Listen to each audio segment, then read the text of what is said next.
Yeah, I agree, Liquid. That's what makes this community so great is that we experience something very unique. Again, the keyword. But and it's just something you don't see anywhere. So yeah, the combat, the character progression, the races, the skills. Just the players making it fun. That's why we do what we do because we're unique. Yeah, boy.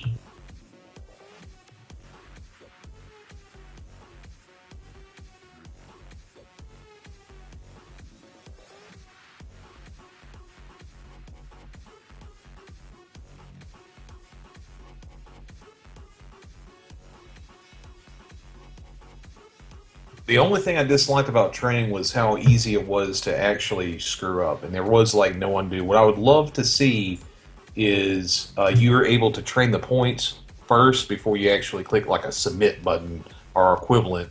That way, there is no more. Oops, I made a mistake.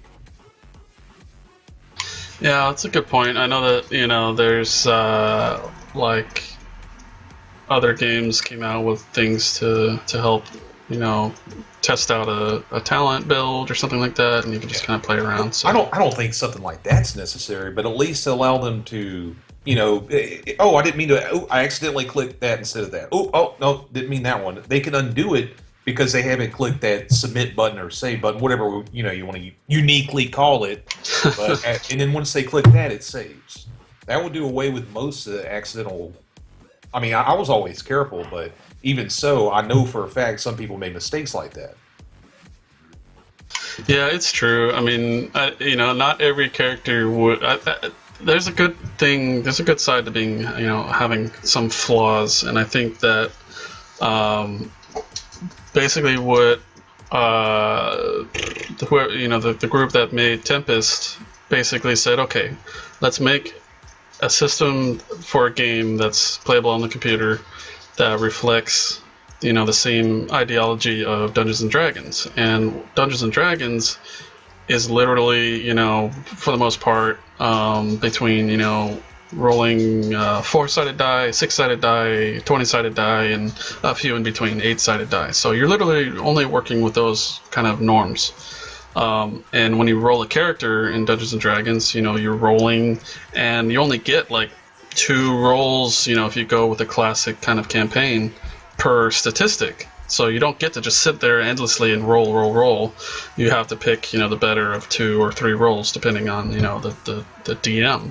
So, basically what I'm getting at is that the flaws that were created from not being able to roll perfect stats by hand, or for things like screwing up a train, I think there's a lot of positive in that.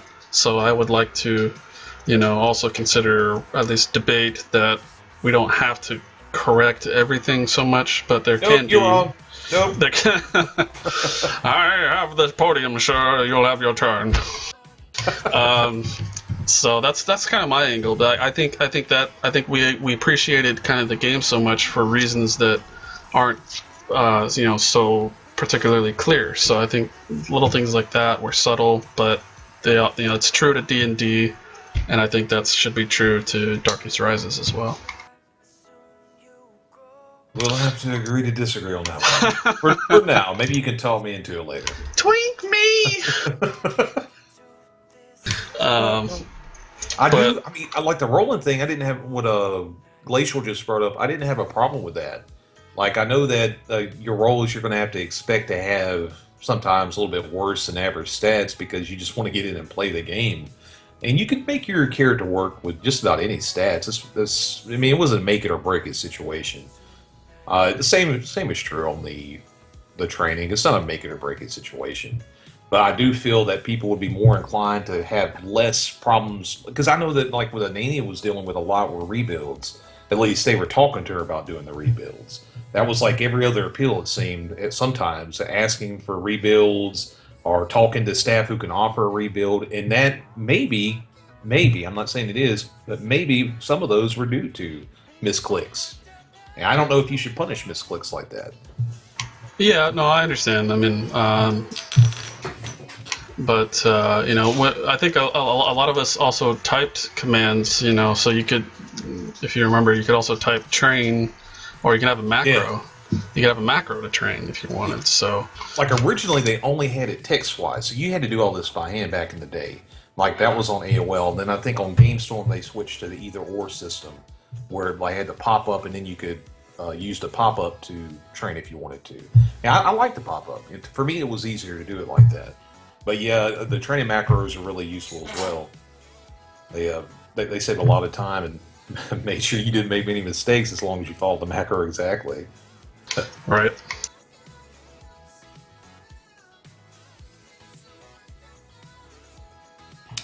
Glacial, do you remember if it was on AOL? Because I don't think the pop-up was on AOL. But I remember it in on GameStorm and definitely in DFC.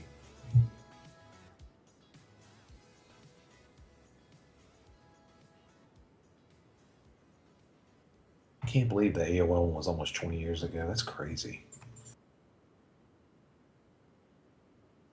No, seriously, what sticks with you for 20 years like this game? Can you name another thing that you just like, you have to have it?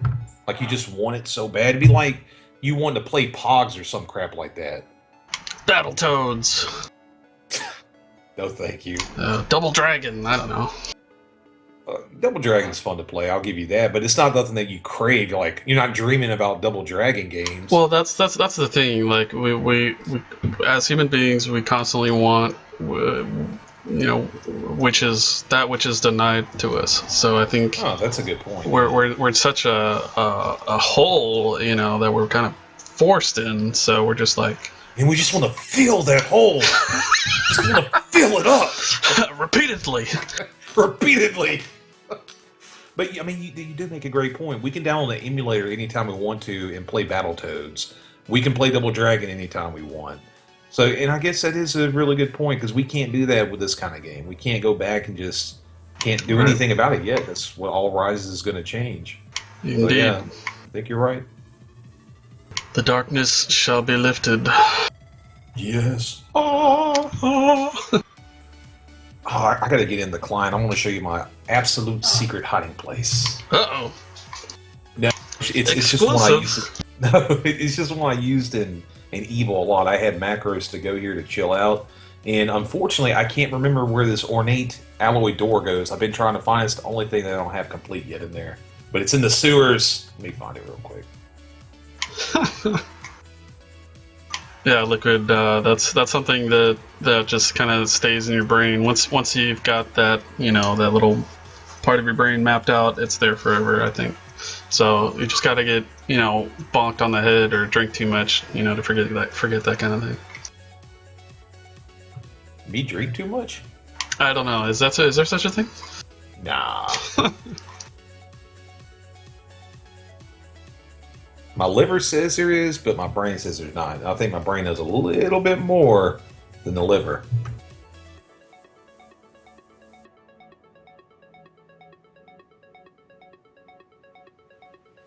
Yeah, muscle memory glacial, that's for damn sure.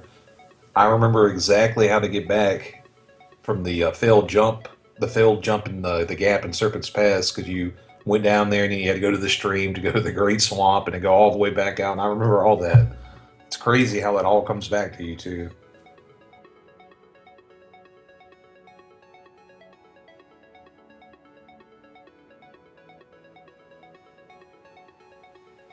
I wish we could follow, but we can't yet.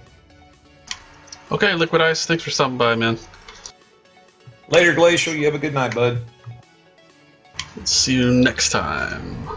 Next time, Gadget. Nice. Dr. Claw for the win. It's the Claw! He's gonna get you. My theory is that Cat was the actual one in charge. That was like his robot body. Yes, exactly. What was the name of the cat? I was asking my wife. I was like, "What's the name of the cat?" Remind me. Asriel is the Smurf one. Let me look it up because I don't remember. Google. Oh, Google. Is there anything you can't do?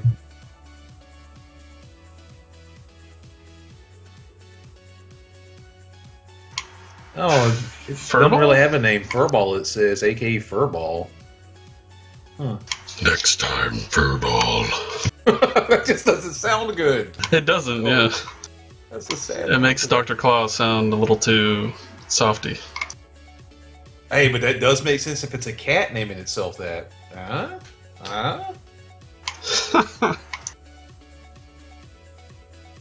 That's, yeah, because you have that kind of awkward moment where you're talking to yourself all the time.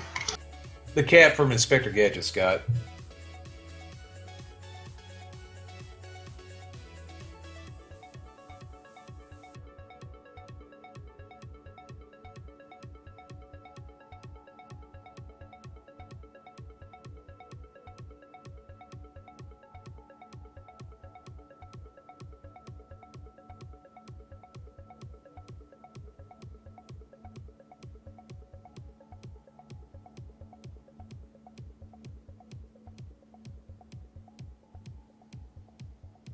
This is such a great hiding place. I'm actually having trouble finding it.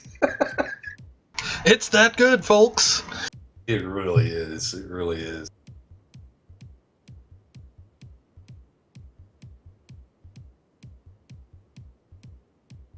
And then after I show you, I'm going to have to kill you. No! Good thing I have self-resurrect. Yay!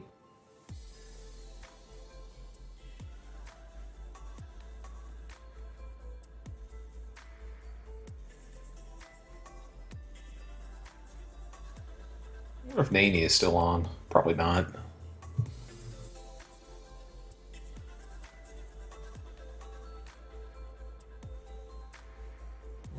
She shows on.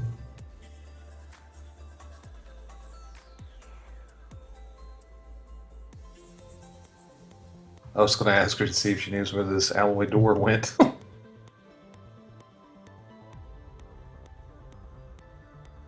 Are you insinuating that she travels through alleys? Hey, I'll have you know this is a sewer, sir. Well, I sure hope so. Well, here's your problem. You're living in a sewer. Cowabunga, dude! Oh, you just reminded me of that crappy movie. And they have a part 2 coming out. How? Oh, God. I didn't know that they were coming out with a part 2. I happened to see, like, someone asked if you've seen the Terminator 2. Terminator 2, my God, what am I thinking about? The Teenage Mutant Ninja Turtles 2 trailer. I'm like, there's going to be a sequel? How? I thought it did really poor. Turns out it actually did pretty decent at the box office. Well, yeah, I mean, you wait 15, 20 years and a whole slew of children that have never seen the series before are, you know, loving it for whatever reason. So, blame the children. Yes, it's always the children's fault, and Daleth. I will tell you that movie, as bad as it was way better than the new Fantastic Four movie. So it has that going for it. Oh, I have yet to subject myself to either. Don't So. never, don't ever do it. Don't you ever do it. Here's what I'll do. I'll download it for free and then I'll just delete it. I'll just delete it. But before you do, copy it like 1,000,000 times. And then delete each one as stress relief. Anytime you just need a little stress relief, delete one of the copies. You feel a little bit better.